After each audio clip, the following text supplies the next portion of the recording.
Tēnā koutou ngā pia o te wānanga, te umuare ki tēnei me aku mihi nui kia koutou katoa. He karakia tēnei, he tauira hoki, e hanga iana ki te karakia tuawhitu, our surroundings, ngā mihi nui ki a io. Nō reira, whakarongo, titiro, kōrero mai.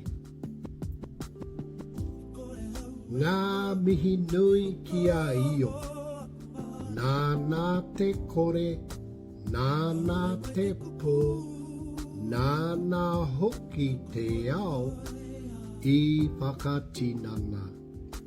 Ara, ko rangi nui e tui honei.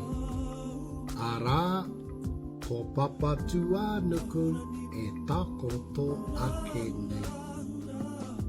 Kātahi, ka puta a rāua tamariki nui tonu.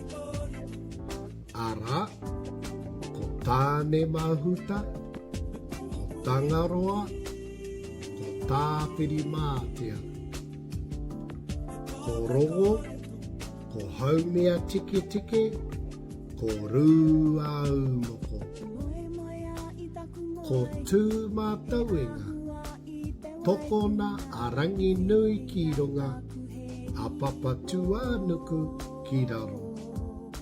Ka puta te paiao me te ao marama. E rongo pake iria ki runga kia tina, tina. Haumi e, hui e, tai ki